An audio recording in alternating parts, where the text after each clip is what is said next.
Hello everyone, welcome back to the class and this is me Ankita Gabra. So today we are going to study octahedral complexes. We have already studied some of the examples of that. So starting with cobalt complex, right? ये example हम already पढ़ चुके हैं. I hope इसमें आपको कोई दिक्कत नहीं है. Right? तो very first thing which we have to do is the कि जो metal ion है उसे आइडेंटिफाई करना है. उसका इलेक्ट्रॉनिक कॉन्फ़िगरेशन आपको पता होना चाहिए in ground state, right. Second thing, उस मेटल आयन का, जैसे कि यहाँ पे कोबाल्ट है, उसका ऑक्सीडेशन स्टेट क्या है वो आपको पता होना चाहिए. वो आपको फाइंड आउट करना है, राइट. वो फाइंड आउट करने के बाद उसका इलेक्ट्रॉनिक कॉन्फ़िगरेशन इस तरीके से आप बॉक्स डायग्राम में लिखोगे जैसा हमने यहाँ पे लिखा है. ओके. देन कितने लिगैंड्स है, जैसे कि यहाँ पे 6 अमोनिया है, तो कितने लिगैंड्स है और जितने लिगैंड्स रहेंगे उतना उसका coordination number for monodentate ligands, right. तो उसके अकॉर्डिंग आपको कितने हाइब्रिड ऑर्बिटल्स चाहिए, उस पे आपका हाइब्रिडाइजेशन डिपेंड रहेगा, राइट. क्योंकि यहाँ पे 6 लिगैंड चाहिए. So the possible hybridization is D2sp3 and sp3D2, right. अभी उसके बाद वाली जो स्टेप है वो आपको ये देखना है, फोर्थ स्टेप, कि आपका जो लिगैंड है वो स्ट्रॉन्ग लिगैंड है या वीक लिगैंड है, राइट. क्योंकि अगर स्ट्रॉन्ग लिगैंड रहता है तो वो पेयरिंग कर देगा, अगर वीक लिगैंड रहता है तो वो पेयरिंग नहीं करेगा. डिपेंड कि अगर वो पेयरिंग करने के बाद उसके पास जो ऑर्बिटल्स उसे चाहिए वो वैकेंट हो रहा है या नहीं हो रहा है, राइट. अगर वो वैकेंट नहीं हो रहा है तो वो पेयरिंग नहीं करेगा, वो अपनी एनर्जी वेस्ट नहीं करेगा. ओके. सो दैट डिपेंड कि जो लिगैंड है उसके अकॉर्डिंग फिर आपका हाइब्रिडाइजेशन होगा. और उसके बाद you can decide whether the complex is inner orbital complex और outer orbital complex in case of octahedral, right. Low spin है, हाई स्पिन है, that also you can determine. जब आपका हाइब्रिडाइजेशन पता चल जाए तो आपको ज्योमेट्री पता चल जाएगी, राइट. उसके बाद आप उसकी डायग्राम निकाल सकते हो, स्ट्रक्चर निकाल सकते हो इस तरीके से, राइट. और इस तरीके से आप 6 अमोनिया ने लोन पेयर दिए इन D2sp3. ये इस तरीके से आप हाइब्रिड ऑर्बिटल लास्ट में बॉक्स डायग्राम में दिखा सकते हो. Last thing is magnetic properties. अगर सारे इलेक्ट्रॉन पेयर्ड है तो डायमैग्नेटिक, और अगर एक भी इलेक्ट्रॉन अनपेयर्ड है तो इट इज पैरामैग्नेटिक. ओके. कभी कभी एमसीक्यूज में क्वेश्चन ऐसा भी आएगा कि which of the following complex is paramagnetic. Okay. तो उस टाइम पे आपको ये सारी चीजें करनी होगी. मेटल आयन का ऑक्सीडेशन नंबर, कितने लिगैंड्स आ रहे हैं, उसका हाइब्रिडाइजेशन क्या है, अगर वो लिगैंड स्ट्रॉन्ग है तो वेदर वो पेयरिंग कर रहे हैं या नहीं कर रहे हैं. और फिर उसके बाद जो कॉम्प्लेक्स आपका ये इस तरीके का जब लास्ट स्टेप आएगी, जब आपके पास लोन पेयर भी रहेंगे और आपके मेटल आयन का पेयर्ड वाला इलेक्ट्रॉन्स या अनपेयर्ड इलेक्ट्रॉन्स जो भी रहेंगे एट द लास्ट, वो आपको कैलकुलेट करके पता करना होगा कि ये पैरामैग्नेटिक कॉम्प्लेक्स है या डायमैग्नेटिक कॉम्प्लेक्स है. ठीक है. तो इस तरीके से भी क्वेश्चंस आते हैं. तो इसलिए मैग्नेटिक प्रॉपर्टीज भी बहुत इंपॉर्टेंट है. ठीक है. आपको निकालते आनी चाहिए. Sometimes they can ask for magnetic movement. Okay. तो आप मैग्नेटिक मूवमेंट का हमने फॉर्मूला ऑलरेडी हमें पता है. तो जितने अनपेयर्ड इलेक्ट्रॉन होंगे that is equals to N, और वो वैल्यू आप पुट करके फिर आपका आंसर निकाल सकते हो, राइट. तो इससे भी क्वेश्चंस ऐसे भी आएंगे. ठीक है. तो be prepare for that thing also. आज जो हम कॉम्प्लेक्स पढ़ेंगे वो है chromium CrNH3/6 try positive, right. तो अभी अगेन ऑक्टाहेड्रल है, 6 है, राइट. Coordination number is 6. तो ज्योमेट्री कैसी होगी, ऑक्टाहेड्रल होगी. ऑक्टाहेड्रल है, कोऑर्डिनेशन नंबर 6 है. पॉसिबल हाइब्रिडाइजेशन D2sp3 या फिर sp3D2. ओके. अभी हम पॉसिबिलिटी बता रहे हैं कि ये दोनों में से कोई एक होगा. हम फाइनलाइज नहीं कर रहे जब तक हम देखेंगे नहीं कि कितना एटॉमिक नंबर है, कितने अनपेयर्ड इलेक्ट्रॉन है, कितनी अवेबिलिटी है वैकेंट ऑर्बिटल्स की, तब तक हम फाइनलाइज नहीं कर सकते. ठीक है. तो सबसे पहले metal ion chromium, atomic number is 24, right. So ground state electronic configuration is 3d5 4s1 sp. Okay. 4 4p3 इस तरीके से 4p. फाइन. तो यहाँ पे एक इलेक्ट्रॉन चाहिए, है ना। अभी यहाँ पे इसमें देखो, ये अमोनिया, ये जो लिगैंड है ये न्यूट्रल लिगैंड है, राइट, और ये चार्ज कॉम्प्लेक्स है। तो जब आपका लिगैंड न्यूट्रल होता है तो जो चार्ज आपके कॉम्प्लेक्स पे होता है वही चार्ज किसका होता है, आपके मेटल आयन का होता है। तो क्रोमियम का ऑक्सीडेशन स्टेट इज +3। +3 है, दैट मीन्स क्रोमियम ने 3 इलेक्ट्रॉन लूज कर दिए from its ground state electronic configuration, right. तो यहां से एक इलेक्ट्रॉन लूज हुआ फ्रॉम 4s, तो 4s 0 हो गया, अभी 4s में कोई इलेक्ट्रॉन नहीं है, राइट। 5d, एक इलेक्ट्रॉन यहां से चला गया, दो कहां से जाएंगे, फ्रॉम 3d, राइट। तो now it is 3d3, okay, 3d3। अभी हमारे पास दो d ऑर्बिटल वैकेंट हो गए, right. We have 1s and we have 3p, okay, 4p। तो इस तरीके से हमारे पास अभी 6 ऑर्बिटल वैकेंट है, और हमारे लिगैंड कितने हैं, 6 ही है, राइट। तो हाइब्रिडाइजेशन कौन सा होगा फिर, D2sp3। अभी अमोनिया जो लिगैंड है वो स्ट्रॉन्ग लिगैंड है, राइट। अभी हमने इसके पहले वाले एग्जांपल में देखा कि अमोनिया ने इलेक्ट्रॉन की पेयरिंग कर दी, राइट। अभी अमोनिया यहाँ पे पेयरिंग करेगा क्या, नहीं करेगा।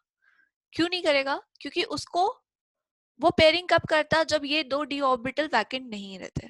ये दो डी ऑर्बिटल ऑलरेडी वैकेंट है, राइट। उसको ऑलरेडी जगह मिल रही है to accommodate its lone pair, है ना। तो वो क्यों अपनी एनर्जी वेस्ट करे ये 3 अनपेयर्ड इलेक्ट्रॉन को पेयर्ड करने में। समझ में आ रही है ये चीजें। वो अनपेयर्ड इलेक्ट्रॉन को पेयर तभी करेगा आपका स्ट्रॉन्ग लिगैंड, जब उसको वैकेंट डी ऑर्बिटल अवेलेबल करने हो, ओके। और पेयरिंग के बाद भी इमेजिन यहाँ पे कोई आपका डी ऑर्बिटल है और इसमें आफ्टर लूजिंग, इलेक्ट्रॉन लूज करने के बाद कुछ इतने इलेक्ट्रॉन बच रहे, ठीक है, 1 D8 कॉन्फ़िगरेशन है आपका, 3D8, okay, after losing electron oxidation state के बाद, ओके, 3D8 है। तो अभी अगर कोई स्ट्रॉन्ग लिगैंड आता है तो वो ये दो अनपेयर्ड इलेक्ट्रॉन को पेयर नहीं करेगा। क्यों नहीं करेगा, अगर वो करता भी है तो पेयरिंग के बाद सिर्फ एक ही ऑर्बिटल खाली होगा, राइट। और हमें कितने चाहिए, हमें D2 चाहिए, हमें दो d ऑर्बिटल्स खाली चाहिए, तभी हमारा काम बनेगा, तभी हाइब्रिडाइजेशन पॉसिबल होगा। एक d ऑर्बिटल से हाइब्रिडाइजेशन पॉसिबल नहीं होता है, तो ऐसे वाले केसेस में वो पेयरिंग करेगा ही नहीं, ठीक है। जैसे कि यहाँ पे ऑलरेडी दो d ऑर्बिटल खाली है, तो वो क्यों अपनी एनर्जी वेस्ट करे ना ये 3 अनपेयर्ड को पेयर करने में, राइट। तो इसीलिए यहाँ पे पेयरिंग नहीं होगी, understood. The coming ligand NH3 will donate its lone pair in this 2d orbital, 3d orbital, 1s orbital and 3p orbital. So the hybridization goes like D2sp3. Understood? ये इस तरीके से यहाँ पे देखो, this lone pair is from ligand, okay, and the hybridization is D2sp3. I hope ये चीज समझ में आ गई। नाउ अगर हम इसका अभी मैग्नेटिक प्रॉपर्टी स्टडी करें तो this is paramagnetic. Why this is paramagnetic? Because it has 3 unpaired electron, right? So ये मैग्नेटिक प्रॉपर्टीज आपको पूछी जाती है। कभी कभी आपको ये पूछा जाएगा, ऑप्शंस दे दिए जाएंगे, कॉम्प्लेक्सेस दिए होंगे आपको 4, और क्वेश्चन ऐसा होगा, which of the following complex is more paramagnetic, okay, that indicates कि इसमें से किस कॉम्प्लेक्स में सबसे ज्यादा अनपेयर्ड इलेक्ट्रॉन है, क्योंकि जितने ज्यादा अनपेयर्ड इलेक्ट्रॉन रहेंगे उतनी ज्यादा पैरामैग्नेटिक प्रॉपर्टी रहेगी, राइट। और जितने कम अनपेयर्ड इलेक्ट्रॉन रहेंगे उतने कम पैरामैग्नेटिक रहेगा, अंडरस्टूड। सो इस तरीके से भी क्वेश्चंस आते हैं, so be prepare from that perspective also, okay. So ये था ऑक्टाहेड्रल के बारे में। आई होप आपको ज्योमेट्री समझ में आ गई है, कॉम्प्लेक्स कैसे ड्रॉ करना है वो क्लियर है। अगर क्वेश्चन आता है कि explain the structure on the basis of VPT particular complex का, तो आपको ये सारी चीजें in the form of box diagram, आप बॉक्स डायग्राम में आपको इलेक्ट्रॉनिक कॉन्फ़िगरेशन एक्सप्लेन करना है, आपको फिर पॉइंट वाइज स्टेटमेंट्स भी लिखने हैं, ओके।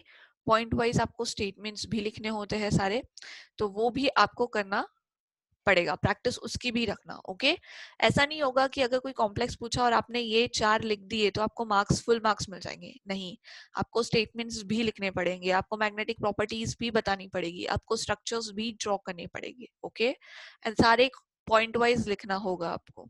ओके, तो जो हम बोल रहे हैं वही आपको लिखना है। Now next is tetrahedral complex में देखते हैं, जो हमने एग्जांपल लिया है, that is NaCl4 di negative.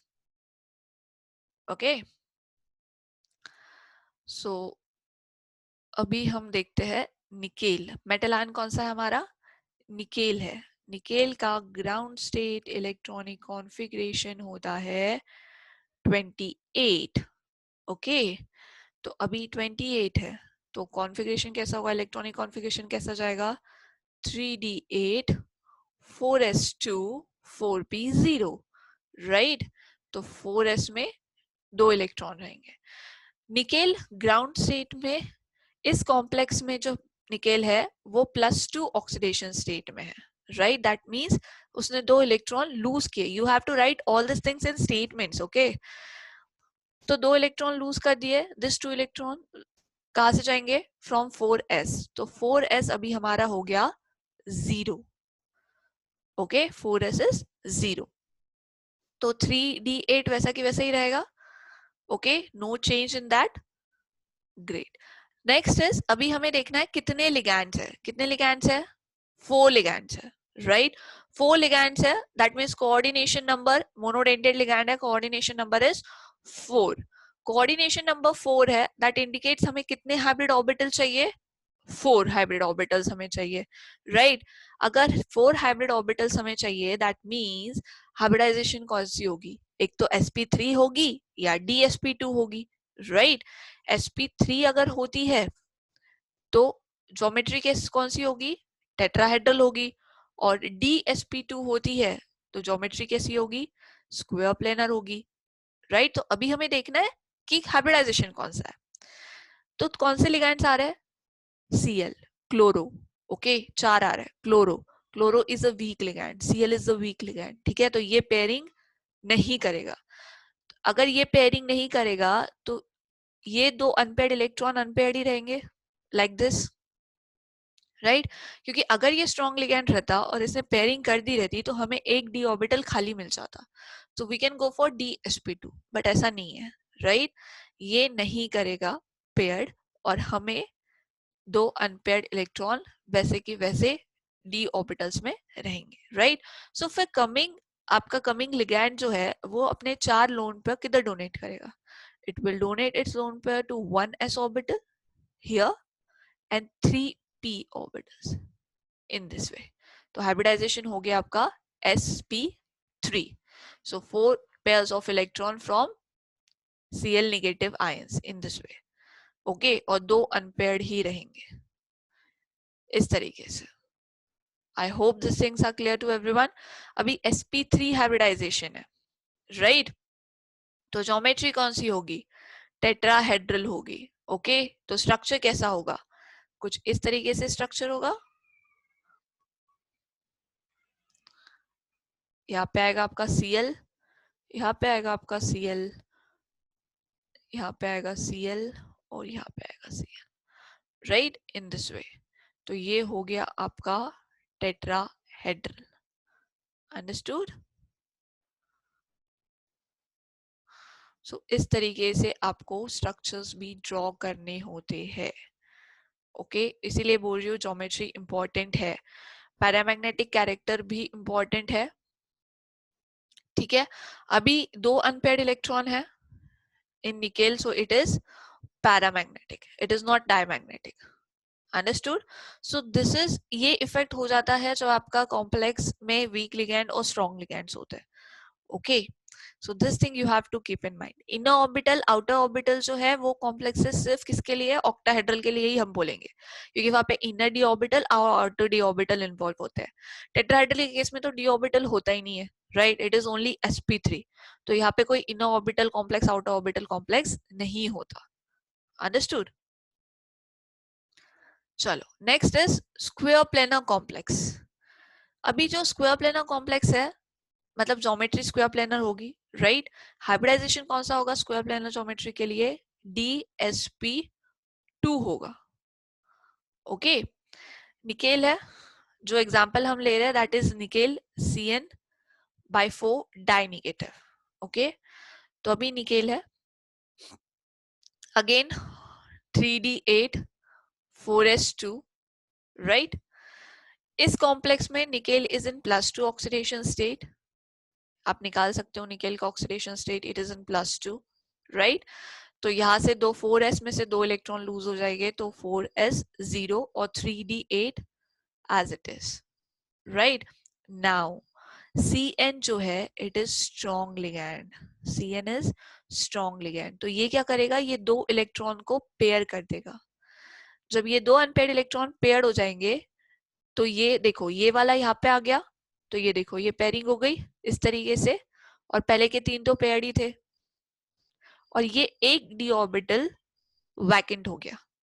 So now अभी coming ligands are 4, right. 4 cyanide आ रहे हैं, 4 साइनाइड आ रहे हैं, that means they need 4 hybrid orbitals for the lone pairs, right.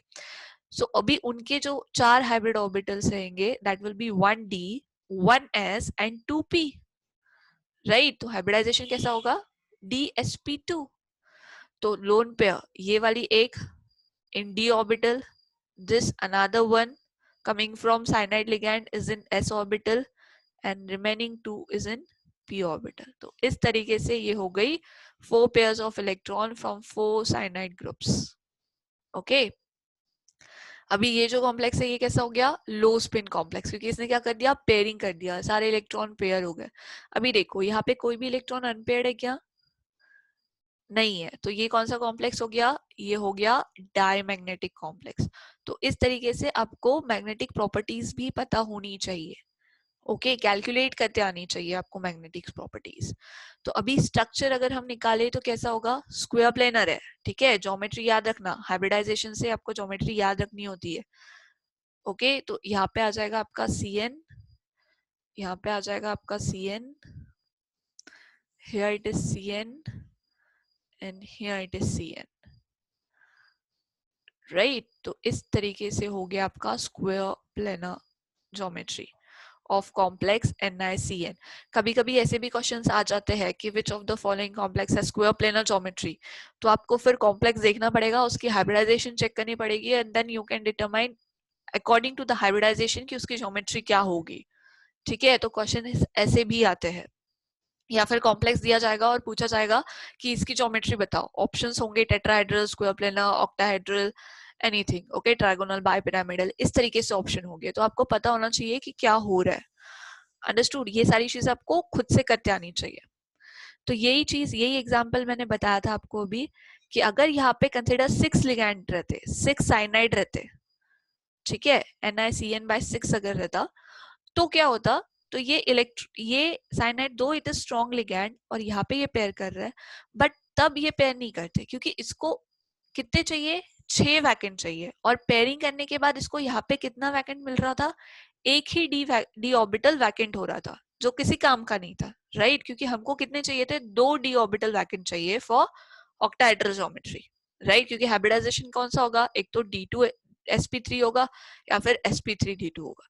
तो एक डी ऑर्बिटल वैकेंट करके कोई काम नहीं बनता, तो इसीलिए ये साइनाइड आयंस यहाँ पे अपनी एनर्जी वेस्ट नहीं करेंगे in pairing this unpaired electron. They will go and accommodate 1s 3p and 4d2, right. ये इस तरीके से यहाँ पे अकोमोडेट कर लेते, यहाँ के 2 ले लेते आगे के, और ये बना लेते sp3d2। आई चीज समझ में? तो ये फर्क होता है। So this thing you have to keep in mind while solving the VBT. Understood? So this is valence bond theory. Okay, ये कॉम्प्लेक्सेस आई होप आपको समझ में आ गए होंगे, इसमें आपको कोई दिक्कत नहीं है। जस्ट गो प्रैक्टिस दिस, बहुत आसान है। अगर आप कोई भी कॉम्प्लेक्स लेते हो तो जस्ट गो स्टेप वाइज कि हमें क्या करना है। सबसे पहले तो आपको इलेक्ट्रॉनिक कॉन्फ़िगरेशन बहुत अच्छे से आना चाहिए, आपको उसको बॉक्स डायग्राम में लिखते आना चाहिए, ओके, ऑक्सीडेशन स्टेट निकालते आनी चाहिए, and just learn the hybridization and the geometry and it is very easy, okay. Last part is limitations of VBT. अभी वीबीटी ने इतने सारे पॉस्टुलेट्स बताए, राइट, इतने सारे कैरेक्टरिस्टिक्स से हमने बहुत सारे कॉम्प्लेक्सेस का स्ट्रक्चर्स उसके अकॉर्डिंगली हमने एक्सप्लेन किया है, but still there are some drawbacks of VBT valence bond theory. Okay, the very first drawback is it does not explain the high spin and low spin nature of the complex. ठीक है, किस complex को हम लो spin बोल रहे हैं, किसको नहीं बोल रहे हैं, इसका परफेक्ट क्राइटेरिया उन्होंने नहीं बताया। ओके, अदर तरीके से अगर हम बोले तो कौन से लिगैंड स्ट्रॉन्ग लिगैंड है और कौन से लिगैंड वीक फील्ड लिगैंड है, इसका परफेक्ट क्राइटेरिया बीबीटी ने एक्सप्लेन नहीं किया। किस बेसिस पे हमने स्ट्रॉन्ग लिगैंड और वीक लिगैंड को डिफरेंशिएट किया है, डिस्टिंग्विश किया है, ये हमें नहीं पता। ओके, तो ये लिमिटेशन है वीबीटी का। Understood. Second limitation is it does not provide any explanation for the color of the coordination compound. मैंने पहले भी बोला है, जो कॉम्प्लेक्सेस होते हैं, जो ट्रांजिशन मेटल आयंस बनाते हैं, जो कॉम्प्लेक्सेस है वो कलर्ड होते हैं। तो वो कलर्ड क्यों होते हैं, what is the reason behind that, ये वीबीटी ने एक्सप्लेन नहीं किया। अंडरस्टूड। और the third drawback of the VBT is that कि कुछ कुछ कॉम्प्लेक्सेस का जो स्ट्रक्चर है वो वीबीटी के अकॉर्डिंग अलग होता है, और एक्चुअल जब आप उसे डिटरमाइन करते हो बाय एक्सरे स्पेक्ट्रोस्कोपी और समथिंग एल्स, तो वो स्ट्रक्चर अलग होता है। ठीक है, तो ये कुछ कुछ कॉम्प्लेक्सेस में मैच नहीं कर पा रहा। So the structure of the complex predicted by VBT will not always match, okay, necessarily with the those determined from the experiments. जो मैंने बोला आपको भी कि कुछ कुछ अगर कंसिडर हम थेरोटिकली देख रहे हैं, तो किसी कॉम्प्लेक्स का अगर हाइब्रिडाइजेशन sp3 आ रहा है तो ज्योमेट्री क्या होगी, टेट्राहेड्रल, राइट। लेकिन जब हम एक्सपेरिमेंट करके देखेंगे उस कॉम्प्लेक्स की ज्योमेट्री, जब हम एक्सरे स्पेक्ट्रोस्कोपी करेंगे, okay, to study the structure, to study the complex, तो हमको पता चला कि उसका हाइब्रिडाइजेशन जो है वो DsP2 है। उसका जो ज्योमेट्री है वो स्क्वायर प्लेनर है, वो टेट्राहेड्रल ज्योमेट्री है ही नहीं। लेकिन थेरोटिकली हमने क्या निकाला था, टेट्राहेड्रल निकाला था, राइट। तो ये चीज कुछ कुछ कॉम्प्लेक्सेस में होती है। तो that's why it is said कि सारे कॉम्प्लेक्सेस में वीबीटी हमेशा, जो हम प्रिडिक्ट कर रहे हैं अकॉर्डिंग टू वीबीटी थेरोटिकली कि ये इसका हाइब्रिडाइजेशन होगा, ये मैच नहीं करता एक्सपेरिमेंटल रिजल्ट से। Understood. So these are the some of the limitations or drawbacks we can call it as VBT, okay, of VBT. So अभी इतने सारे ड्रॉबैक्स ने किसी किसी ने तो इसको ओवरकम किया होगा ना। फिर इसके बाद एक नई थ्योरी आई जिसको बोलते हैं हम crystal field theory, CFT।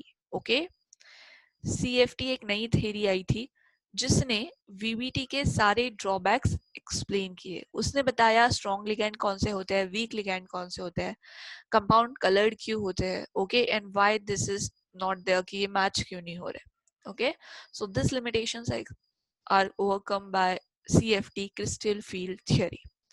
Okay, so there are a number of theories in coordination compounds. Particularly we are dealing with VBT, so we are done with VBT now. So this is all for today's class, and this is all about coordination compound, guys. ठीक है, so just prepare well, prepare the complexes, ligands बहुत अच्छे से पता होने चाहिए, nomenclature is very important over here, oxidation state, coordination number, EAN is very important, how to calculate EAN, what is the rule, what is the statement, ये सारी चीजें आपको पता होनी चाहिए। जो थ्योरी हमने पढ़ी, Werner theory, VBT theories, postulates पता होने चाहिए, कैरेक्टरिस्टिक्स पता होने चाहिए, क्योंकि इसी पे क्वेश्चंस आते हैं। Okay, so just practice this and you will be perfect. Okay, बहुत आसान है, स्कोरिंग यूनिट है, सो हो जाएगा। जस्ट कंसेप्ट्स क्लियर रखो एंड प्रैक्टिस कर लो। Understood? So see you in the next class with the next unit. Till then, keep learning, keep practicing. Thank you.